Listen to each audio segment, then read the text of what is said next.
and welcome to Gravitas. I'm Palki Sharma Upadhyay. Let's get started.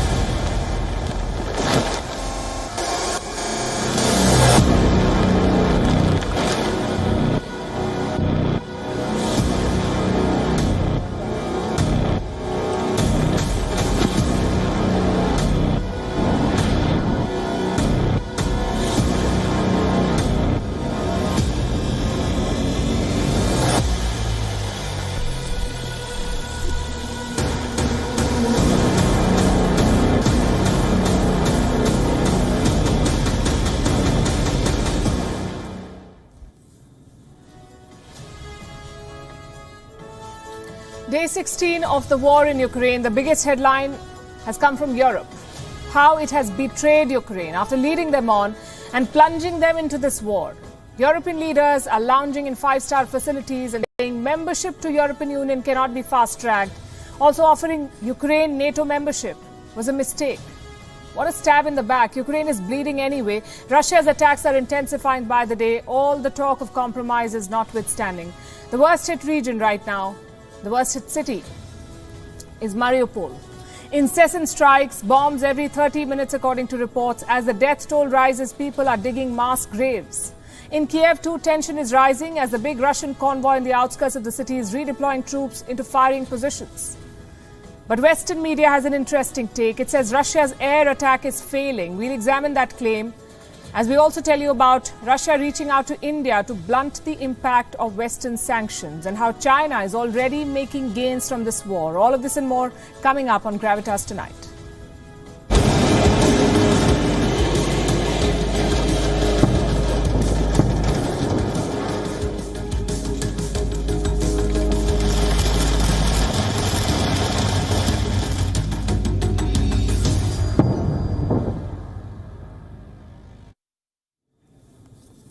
Day 16 of the invasion, Mariupol is under siege. This city is Ukraine's economic hub and Russia wants to take it. What I'm about to show you next is disturbing. This used to be a residential area. Here's what's left of it. Ukraine's military released this video. A rocket hit a house. Everything was destroyed. We have another video for you tonight. This one is from the Mariupol City Council, another residential area. It has been reduced to rubble. Mariupol is being bombed relentlessly. More than 1,000 people have died here in just 10 days. Bodies are being buried in mass graves now. This has become a major battleground. Russian forces are escalating attacks as they continue to close in on Kiev. On Gravitas tonight, we bring you up to speed with the most dramatic offensives of this war. We'll start with the Battle of Mariupol. Russia's attacks have led to international condemnation here. Around 400,000 people are trapped in Mariupol. They're being targeted with bombs. Russian forces have deployed drones to carry out attacks. And these pictures were released by Moscow. Locals say Mariupol is being bombed every 30 minutes. Again, I would like to remind our viewers, these pictures are graphic. We advise discretion. The bodies are piling up. Locals say they have no option but to dig up mass graves now. 70 bodies, 70, have been buried at this grave alone. Those who've survived so far say they're not sure if they'll make it out alive.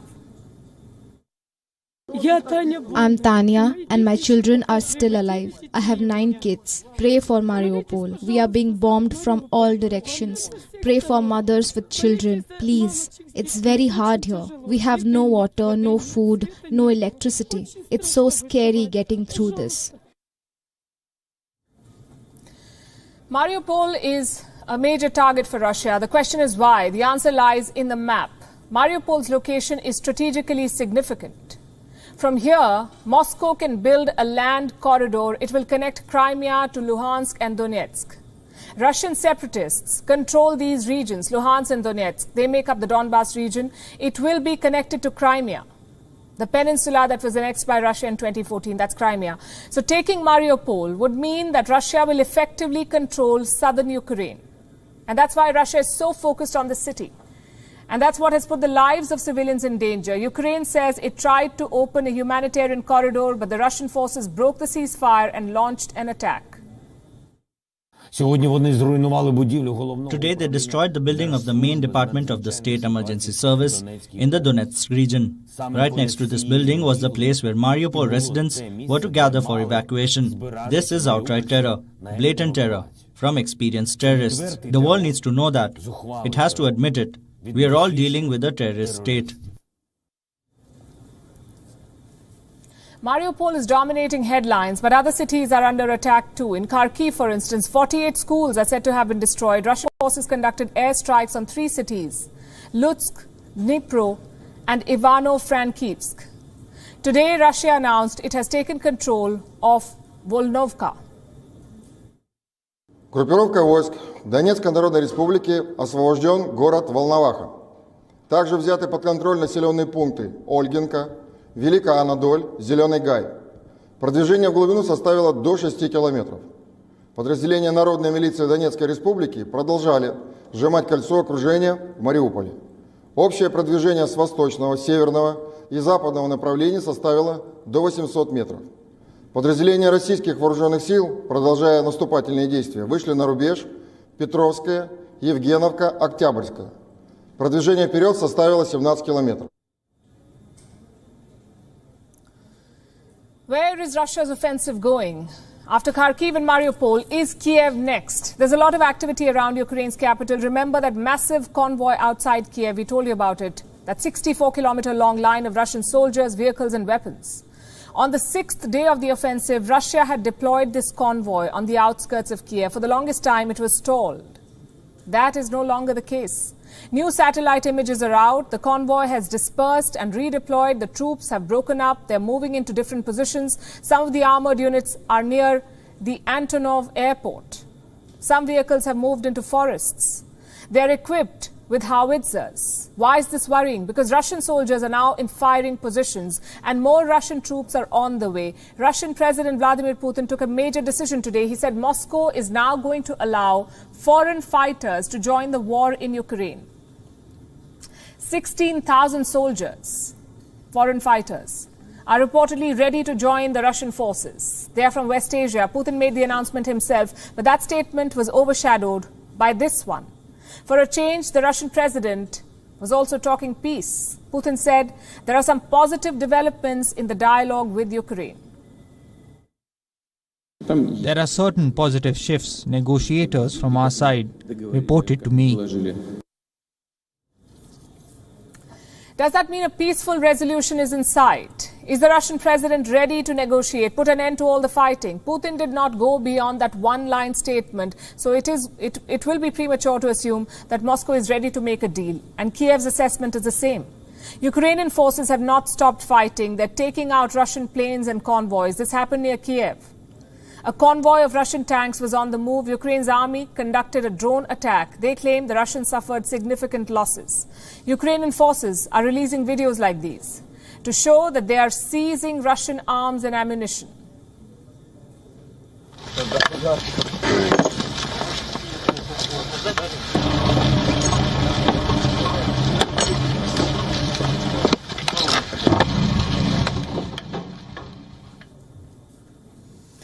They're dismantling Russian bombs. They also claim to be giving the Russian Air Force a run for their money. Remember, this is as much a narrative war as a military war.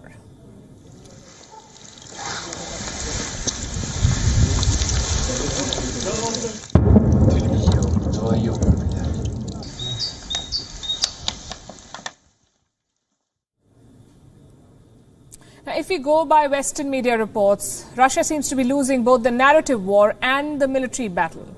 Earlier, we had reports that the Russian troop advancement had slowed down. Now there are reports that Russian Air Force is failing too, that it has not been able to secure Ukraine's skies. Is there merit to these reports and assessments? Is the Russian Air Force really struggling or failing, as they put it? Or has it deliberately restrained itself? Our next report explores. 24th of February 2022.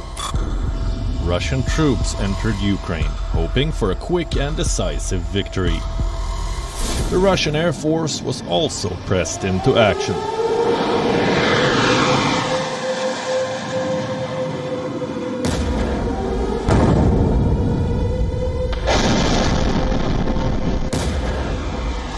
It dropped cruise missiles on strategic targets in Ukraine. It destroyed key military bases through drone strikes.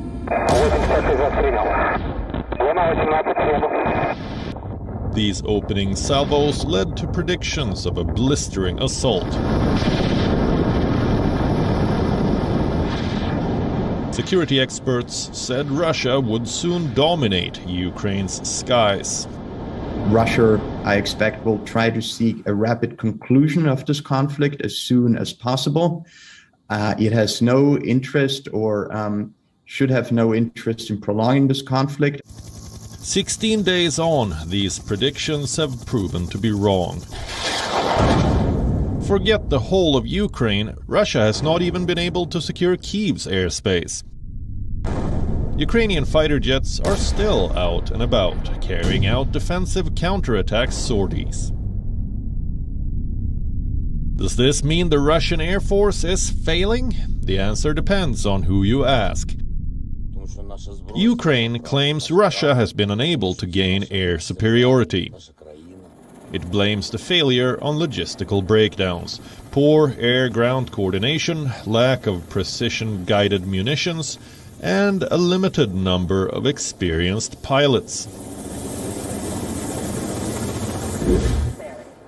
Others, however, don't entirely agree with these claims. They say Russia may have deliberately restrained itself, that it's holding its fighter fleets in reserves, either for later use in this war or in anticipation of a bigger one. It's frankly miraculous that they have allowed the Ukrainian Air Force to remain operational 8 days into the war when they should have theoretically had the capabilities to ground it very early on in operations. So a lot of those higher-end Russian capabilities that we would expect, we haven't actually seen used yet. So, whose assessment is correct? Is the Russian Air Force failing? Or is it saving its firepower for a bigger fight? Experts in Moscow say both assessments are wrong.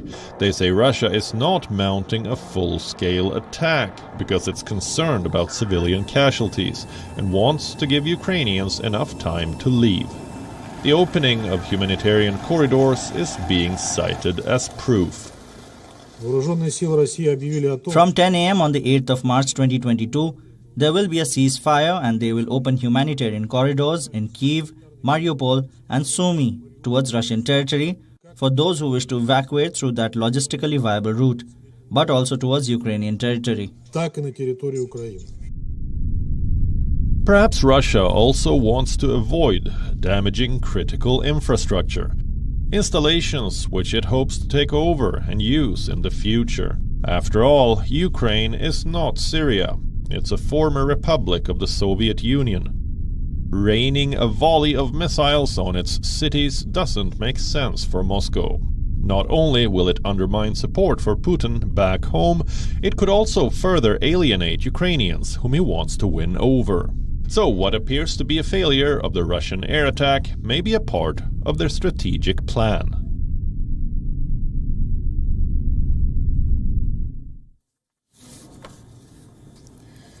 Not just the Russian Air Force, Ukraine's allies are also missing in action. The initial resolve has fizzled away. Now it's every country for itself, and that's what we saw on Thursday at the EU summit. It was typical European stuff. The Palace of Versailles in the background, a huge red carpet for the leaders, guards dressed in imperial style, all the pomp, none of the substance. Years later, we may look back at this meeting. The smiling faces, the grand optics, all of it will be a reminder of Europe's betrayal. The summit where Ukraine was abandoned. Day one was all about the war. Should Ukraine be fast-tracked into the European Union? Should more sanctions be imposed on Russia? On both issues, the verdict was clear. Not happening. And it's not just the rejection, it's the manner of rejection. Listen to this. Except Eastern Germany in times of Helmut Kohl, nobody entered the European Union overnight. EU accession of Ukraine is something for the long term.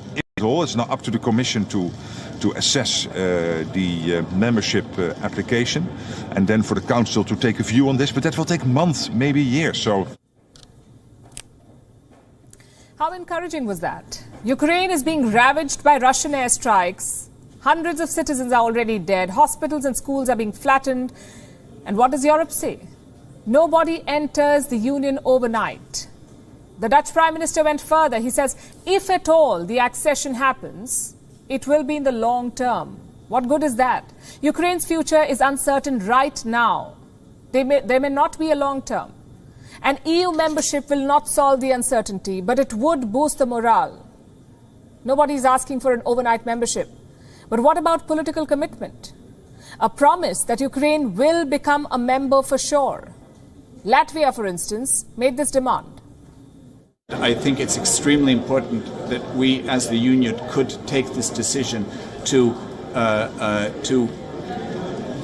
a very clear signal that we want Ukraine to join the Union. We want Ukraine to be part of the family of democratic, freedom-loving nations. Most Baltic states said the same thing. They wanted an aggressive European policy. Just one problem: nobody listened to them. The powerful members in Western Europe firmly shut the door. I'm talking about states like France and Germany. They think Ukraine would be a liability. These comments from Emmanuel Macron betray that sentiment. Nous aurons une discussion ce soir, elle est importante. Can we begin the membership process with a country at war? I don't think so. Should we close the door and say never? That would be unfair. Can we forget about the balance in the region? We need to be cautious. Est-ce qu'on doit fermer la porte et dire jamais? Ce serait injuste. What is Macron's cautious plan? To refer Ukraine to the European Commission. The Commission will give its assessment on whether membership is possible. And how long would that take? Up to 18 months. This is not caution. This is not pragmatism. Let's call it what it is. A betrayal. Before Russia invaded, the West made all sorts of promises, military aid, unprecedented sanctions, but now they're making a U-turn on everything. Take NATO membership, for instance. In 2008, Western leaders promised to include Ukraine and Georgia. I have that joint declaration with me. Let me read it out from there. NATO welcomes Ukraine's and Georgia's Euro-Atlantic aspirations for membership in NATO. We agreed today that these countries will become members of NATO. That was 2008. 14 years later, the West is having second thoughts. The EU foreign policy chief says NATO's promise was a mistake. I'll quote from what he said. There are moments that we could have done better. There are things that we proposed and then could not implement, such as the promise that Ukraine and Georgia would become part of NATO. I think it's a mistake to make promises you can't deliver. How convenient. Just look at what's happened to Ukraine since that promise. They lost Crimea. They lost parts of Donbass. Today they're at war. All because NATO made a fake promise. Who pays for that mistake? Definitely not Europe. Let me take you back to 2014. The Euromaidan protests erupted in Ukraine. What was that protest for? A European Union membership. For closer ties with Europe. That's what the people of Ukraine protested for. More than 100 Ukrainians died in those protests. What more does Brussels want? The fact is, Europe was never serious about Ukraine. They used Kiev to poke Vladimir Putin. In fact, they're still doing it. Only one big decision was taken by the EU leaders on Thursday. Do you know what the decision was? More military aid. Europe is doubling military assistance to Ukraine, and the message is clear. You keep fighting. Meanwhile, we will lounge around in the Palace of Versailles. Just think about it. The West wants to keep Ukraine in this limbo. Will they offer membership? No, they won't. Will they let Ukraine be neutral and not join NATO? No, they won't. What does that tell you? Ukraine was just a fun political experiment, and Europe is one of those typical characters you see in movies, the guy who keeps urging everyone to fight, but when the fighting actually breaks out, he scoots. Politically, that means advantage Russia. All of what you just saw. But financially, the costs are mounting. The war is steadily draining the Russian treasury. The sanctions have cut Russia off from global markets. Putin desperately needs help, and he's hoping that India will step up.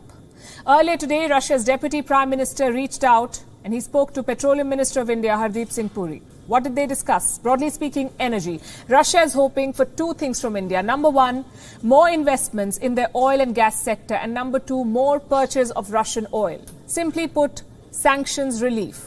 That's what Moscow wants. You see, Russia needs investments to develop their oil fields. Until now, Western companies obliged. The likes of Shell and BP, they pumped millions of dollars into Russia. Now that tap is shut. America has stopped buying Russian oil. Their companies have pulled out from Russia. So Moscow is looking for other options. And this is a big headache for India. On the one hand, there is big money to be made, lucrative investments, cheaper oil. At the same time, there is inherent risk. What if India is caught in the crossfire? We are already seeing indications of this. India's Oil and Natural Gas Corporation, or ONGC, has stakes in Russia's Sakhalin-1 project. Around 20% stake. ONGC sells its share of the oil through tenders. This time, 11 parties had shown interest. But when the tender closed on Thursday, there were zero bids. Zero. Reports say all 11 parties sent their regrets. Do you see the issue here? Russian oil is becoming a liability. You can still buy it, but it's a huge risk. Coming back to ONGC, what can they do with this oil? One solution is to ship it to India. ONGC owns refineries which can process the oil. But in the long run, is this operation lucrative? India's state-owned firms have invested $16 billion in Russia's energy sector. But that was before the war. Now the plans have changed. Reports say Indian companies are wary of investments in the near term.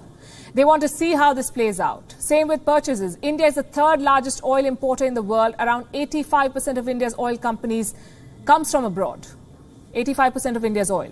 It's imported. So does 55% of natural gas. So higher crude prices will hurt India's checkbook. And this is where Moscow wants to capitalize. All that Russian oil has to go somewhere. So why not India? That's their calculation. According to reports, Russia is sweetening the deal, offering all kinds of incentives and discounts. Is India planning to take up the offer? Again, it's a big headache. Oil prices are touching a 13-year high. Discounts would certainly help. But how do you balance the risk? I'll explain. For instance, these are multi-million-dollar investments we are talking about, multi-million-dollar shipments. Do they get insurance cover? And if they do, how expensive is that insurance cover in times of a war? This concern was also raised by Finance Minister Nirmala Sitharaman. The arithmetic is quite simple. If the insurance is too costly, the discounts become pointless. So India has a choice to make. Stick with Russian oil or make a pivot to alternative sources. And these numbers will influence India's decision. Look at this. 17% of India's oil comes from Iraq. 16% from Saudi Arabia, 14% from the UAE, 9% from the United States. Where is Russia on this list? Less than 3%. And those are the financial concerns. But this choice is not just about the numbers. It's also about the politics. So far, India has refused to pick sides in this war, and that decision is riling up American lawmakers. There is a clear division emerging in Washington, D.C. One camp cannot accept India's choice. They want New Delhi to condemn Russia's invasion. The other camp is more measured. They understand India's long-standing relationship with Russia. The question is, which camp is more powerful? So far, the Biden administration has taken a soft stance. Let me quote what a Pentagon official said. We recognize that India has a complicated history and relationship with Russia. The good news is that they are in a multi-year process of diversifying their arms purchases away from Russia. That's going to take some time, but they're clearly committed to doing that. Now we have a question. Is Joe Biden accepting India's ties with Russia? Or is he giving India time to decouple with Russia? And those two are not the same. India's relationship with Moscow did not begin with Vladimir Putin. So any strategic rethink will be based on India's national interest. And this principle applies to both Russia and the US. Unlike China, India has not endorsed Putin's invasion. It is not lining up to buy Russian oil. At the same time, India has stayed away from NATO's bloc politics. You can call it neutrality or non-alignment 2.0, but the fact is India's decision is based on her self-interest. Now, just like India, China is pursuing its own interest. Right now, that's what China is doing, but peace is not the priority for Beijing. capitalism is. The world is worried about the Russian offensive, about the relentless bombing of cities, about the casualties and the refugee crisis. But Beijing is busy striking deals. China has secured a major joint venture with Saudi Aramco. It's a $10 billion deal. Aramco will build a major refinery in China. China is an energy-hungry country, remember. It's the second largest consumer of oil in the world. And it needs more oil. With this deal with Saudi Aramco, China is effectively securing its supplies. At the same time, it is also embarrassing the United States. I'll explain how. Joe Biden has been trying to speak to Mohammed bin Salman. The US president also wants more oil, but the Saudi crown prince, Mohammed bin Salman, refuses to take his calls. The US media has reported it, so have we. Global oil prices have skyrocketed. They have jumped by more than 30% since the 24th of February, since the Russian invasion. So more supplies from West Asia will help. They will stabilize the prices of oil. But the Saudis have refused to play ball. And there is no excess supply for America, they say. But for China, it's a different story. Saudi Aramco wants to work with Beijing. The invasion of Ukraine is an opportunity for China. It is bolstering its oil supplies. Saudi Arabia was first. Russia could be next. Chinese companies are mulling stakes in Russian oil giants. Beijing is encouraging state-owned firms to invest. The Chinese government has spoken with two companies, China National Petroleum Corporation and China Petroleum and Chemical Corporation. There is also interest to invest in the Russian commodity sector. China's biggest oil supplier in Russia is already stepping up. Russia's Surgut wants to sell more oil to China. It has found a way to circumvent sanctions. Now, Chinese buyers will not have to furnish financial guarantees. Earlier, they had to provide letters of credit. What's that? What's a letter of credit? It's basically something that's issued by a bank. It's like a financial guarantee of sorts. The bank covers the oil payments on the buyer's behalf. The buyer can pay back in 30 days. That's what a letter of credit is. Now, even this requirement has been waived off, so Chinese buyers can get Russian oil without letters of credit. It's a concession. Long story short, China is benefiting from this war. Even Ukraine agrees. Let me tell you what an advisor to Ukraine's president, Volodymyr Zelensky, said. The only country who really benefits now from this armed conflict, war in Ukraine, is China. China would benefit through increased supplies of Russian energy and as a connector between Russia and the rest of the world. That's the argument he made. This is from Kiev. So Beijing is benefiting from the war. How much is it supporting Russia? Here comes another twist. Apparently, China has refused to supply aircraft parts to Russia. The Russian aviation industry is worried. Companies like Boeing and Airbus have already halted supplies. Without spare parts, the planes cannot be fixed. Airlines fear they will not be able to fly, so they're reaching out to Turkey and India. But considering the strong sanctions by the West, it is unlikely that anyone will step up immediately. China was supposed to be the lifeline for Russia. For now, Beijing is only thinking about itself. Not surprising at all. Also thinking about itself and serving its own interest is Turkey. The war in Ukraine was bad news for Recep Tayyip Erdogan. He was caught between a rock and a hard place. If he backs Ukraine, he could lose a key ally and a weapons market. If he backs Russia, he'll turn the entire NATO against him. So Turkey has decided to turn this crisis into an opportunity to try and mediate in this conflict. Here's a report.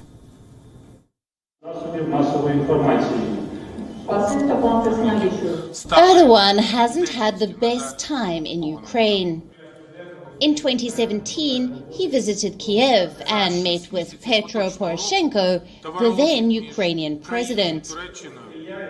Both leaders appeared for a press conference. At this crucial moment, Erdogan fell asleep. Not once, not twice, but multiple times. That embarrassing moment 5 years ago hasn't stopped Erdogan from taking on a challenge. The Turkish president wants to mediate in the Ukraine crisis. It's a noble cause, also a tricky balancing act that Erdogan is trying to accomplish in public. When Ukraine was attacked, Erdogan said the invasion was unjustified. Turkey supports Ukraine's battle to protect its territorial integrity. But when Russia was sanctioned, the Turkish president condemned what he called the witch hunting of Russia. We do not accept witch hunt practices against the Russian people, Russian literature, Russian students and artists. The Turkish president is caught in a bind. He cannot antagonize Russia.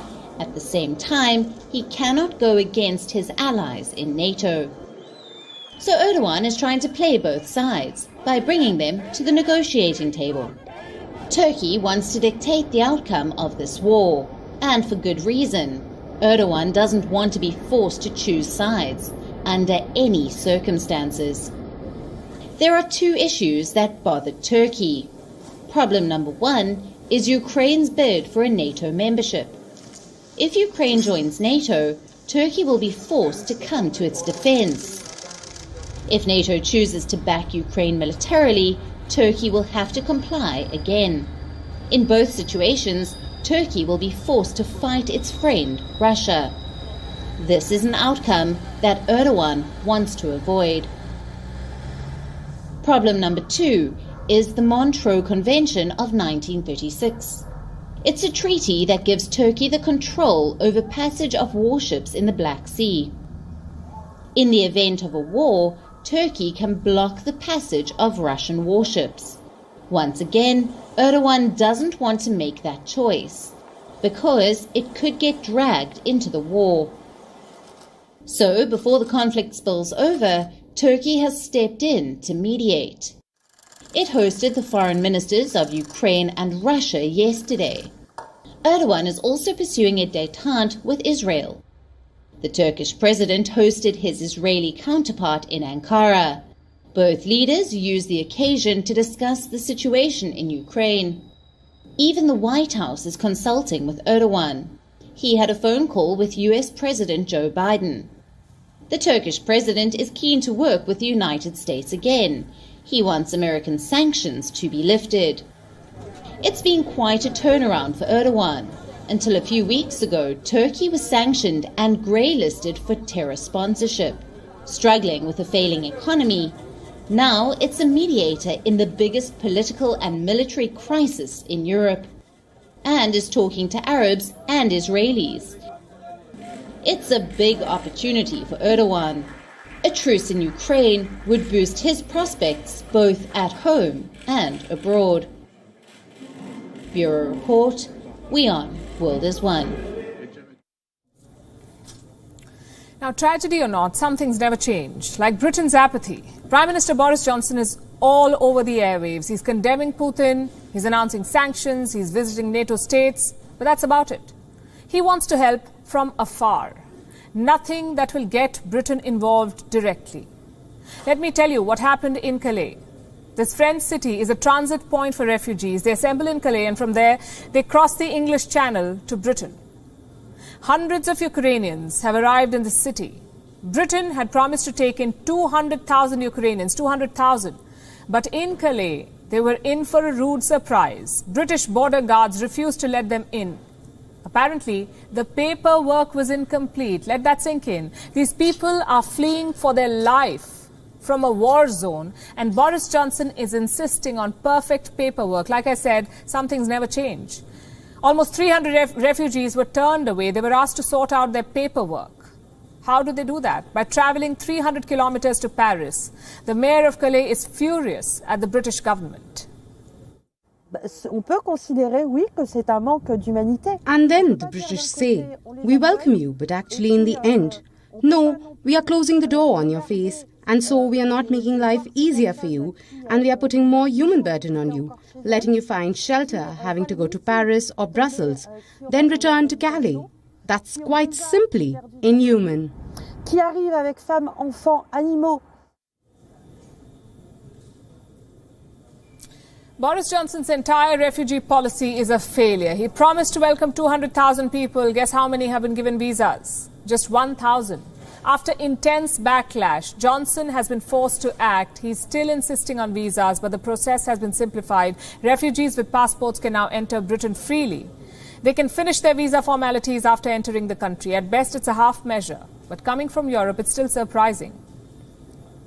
Do you remember the migrant crisis of 2016? It was called a crisis for Europe. There were debates, there were crackdowns, lots of politics. This time, there is no talk of crisis. 2.5 million Ukrainians have fled to the European Union. 2.5 million. Most of them have been welcomed warmly. What explains this difference? In one word, racism. Let me quote what a French presidential candidate said about refugees. It's a question of assimilation, he said. There are people who are like us and people who are unlike us. Everybody understands that Arab or Muslim immigrants are too unlike us and that it is harder and harder to integrate them. Now, just to be clear, this man is running for president, and he's not alone. Far-right politicians in Europe are openly flaunting their racism. I'll give you another example. This statement was made by a Dutch lawmaker, and this is what he said. Thousands of aliens is what he's calling them, who have exhausted all legal remedies reside in the Netherlands, are not entitled to asylum. These are people from Morocco or Tunisia, for example, who can return safely. Every bed they occupy is a bed where no real refugee from Ukraine can sleep. Basically, chuck out the Arabs and Africans, whom he's calling aliens, and bring in the Ukrainians. And I know what some people will say, this is part of the far-right ideology, these people are part of the fringe. Well, here's a question. Is Britain's Prince William also part of the fringe? Let me quote what he said about the war in Ukraine.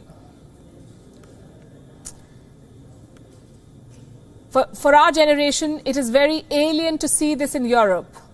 We are all right behind you. We're thinking about you. We feel so useless. I'm sure he does. Why just Europe, though? Why does every Western leader repeat the same thing? Is it the war that hurts them, or the fact that Europe is at war?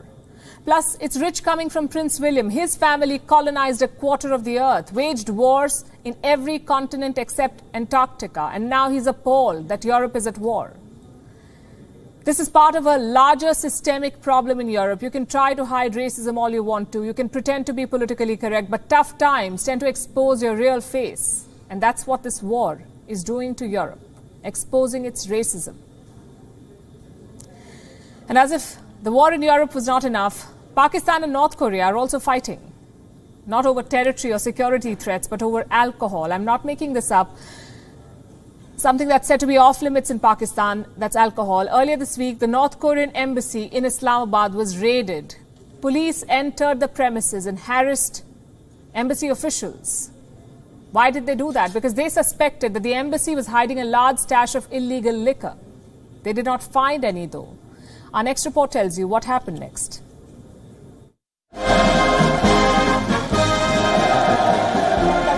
North Korea and Pakistan, two belligerent nations that are miles apart, yet oddly similar.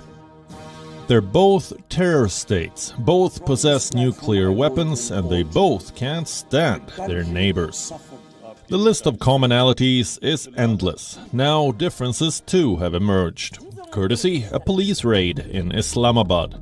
On the 7th of March, the Pakistan police raided the North Korean embassy in Islamabad. Several armed officers entered the embassy building.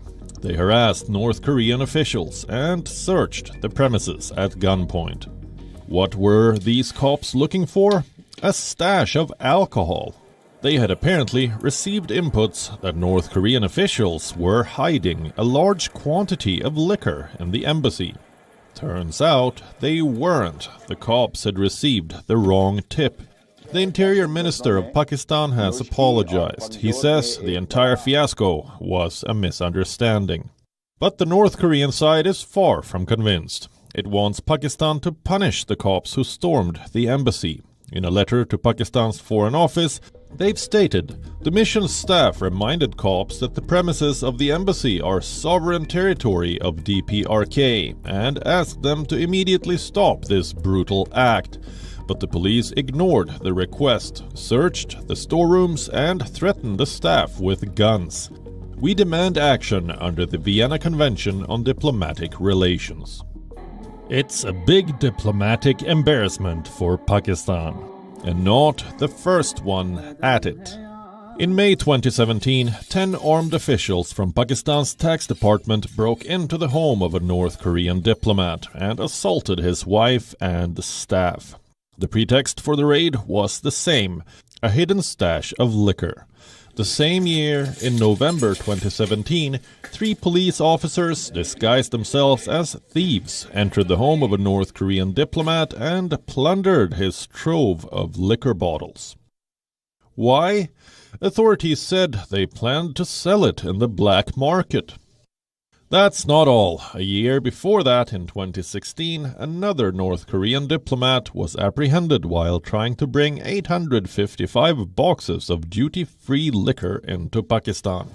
In May 2015, yet another diplomat, a third secretary at the North Korean consulate, was apprehended while carrying liquor that exceeded quotas. Besides this, there have been 10 other cases of illegal liquor trade involving North Korean officials and Pakistani cops. What explains these repeated violations? The fact that these diplomats are underpaid and alcohol is mostly off limits in Pakistan. So these diplomats use their immunity for bootlegging alcohol in Pakistan.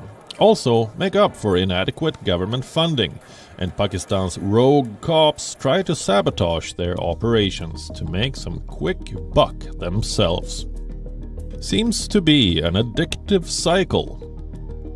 Bureau Report, WION, World is One. And now let's tell you what else is making news around the world. It's time for Gravitas Global Headlines. The UN Food Agency warns that international food and feed prices could rise by between 8 and 20% as a result of the conflict in Ukraine, triggering a jump in global malnourishment. Russian shelling hit civilian targets in central Ukraine's Dnipro city as Moscow's troops edge closer to Kyiv.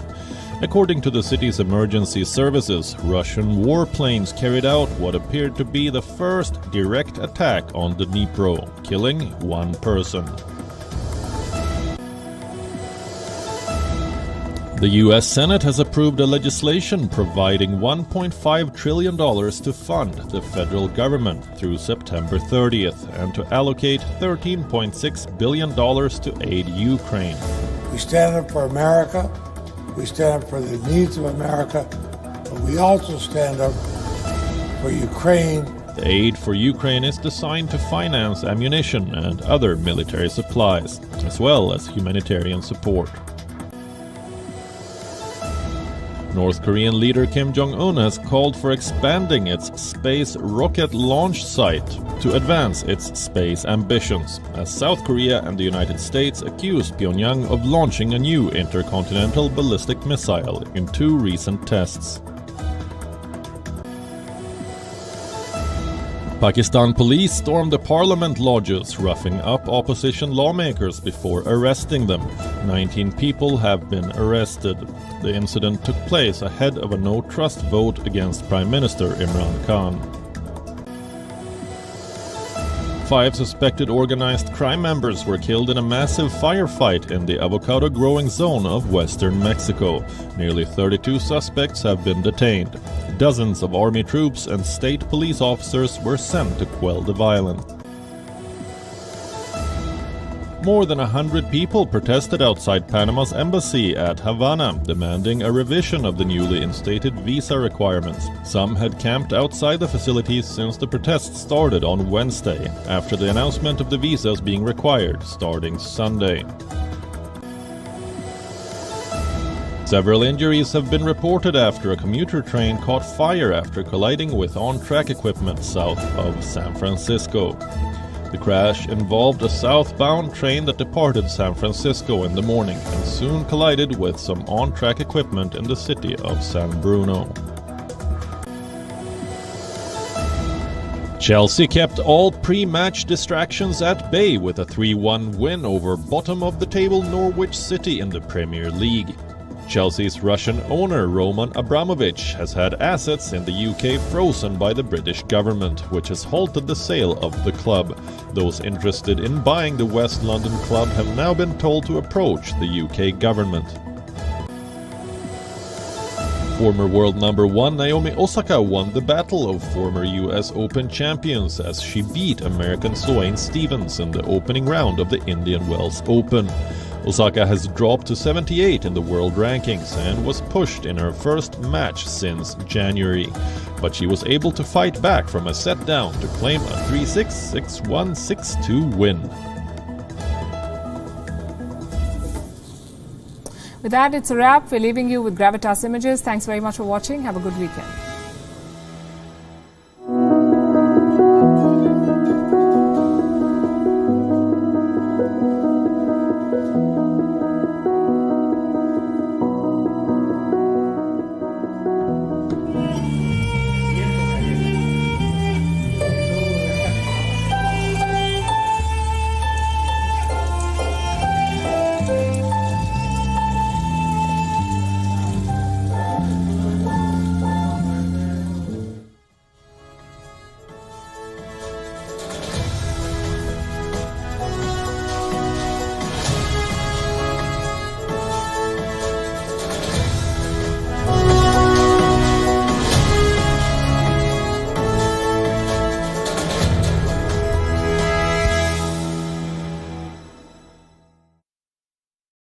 India's Global Voice, the channel that brings you the biggest stories from across the world. अरे गया नहीं अभी तक? गाड़ी की service कब से due है यार? ये थोड़ी जाएंगे कहीं, ये तो गाड़ी की सर्विस करवाने के लिए कहीं जाने की जरूरत नहीं है। चिल, कोई गड़बड़ नहीं है। गो मैकेनिक पर पाए expert car services, 50 point inspection और 3 महीने की अनकंडीशनल वारंटी। डाउनलोड करें इंडिया का नंबर 1 कार सर्विसेज ऐप गो मैकेनिक। गो मैकेनिक। अरे गया नहीं अभी तक? गाड़ी की सर्विस कब से ड्यू है यार? ये थोड़ी जाएंगे कहीं, ये तो गाड़ी की सर्विस करवाने के लिए कहीं जाने की जरूरत नहीं है। चिल, कोई गड़बड़ नहीं है। गो मैकेनिक पर पाए expert car services, 50 point inspection और 3 महीने की अनकंडीशनल वारंटी। डाउनलोड करें इंडिया का number 1 car services app go mechanic. Go mechanic.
Israel claims to have destroyed a rocket launching site used by the Hamas. Israeli Prime Minister Benjamin Netanyahu has made no mention of any halt to the offensive.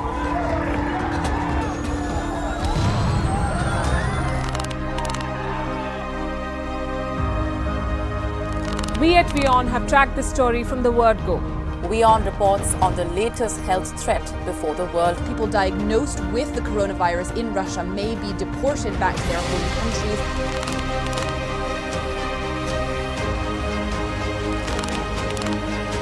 The looting started early Saturday.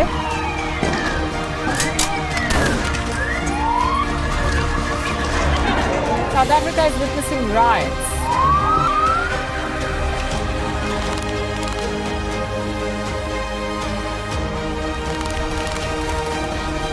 hopping through a Taliban petrol town.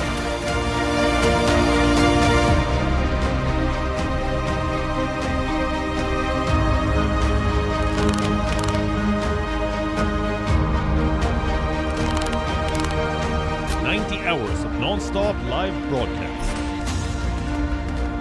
The most extensive coverage. Biggest team of reporters on ground.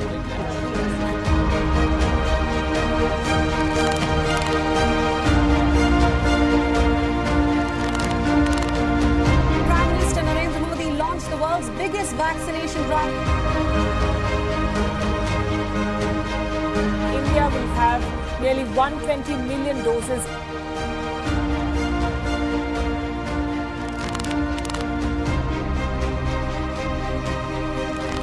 We know that our shared planet is changing for the worse. We need constructive dialogue. It's time, it's time, it's time.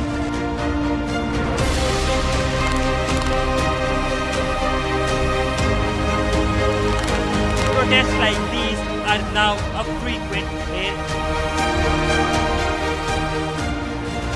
A friendship that has stood the test of time, dehyphenating geopolitical equation and focusing on bilateral issues. The place where I'm standing will be the site of the opening battle. See, the reserve forces are getting ready. They're picking up the weapons here. Ringside, Ukrainian military drills.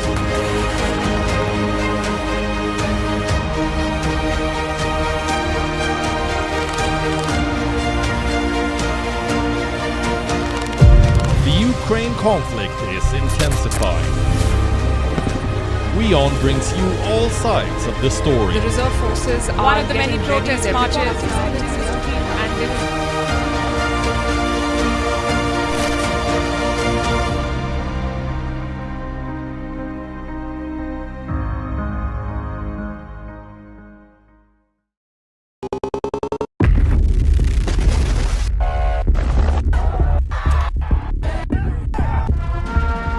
Joe Biden, now the 46th president of the United States, has a full plate in front of him.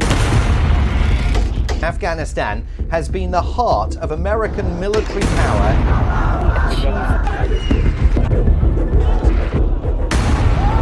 In a clear warning to China, India's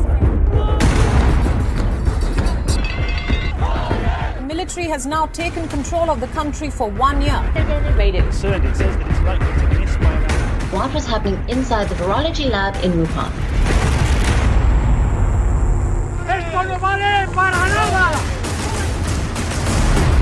One ship was able to freeze global trade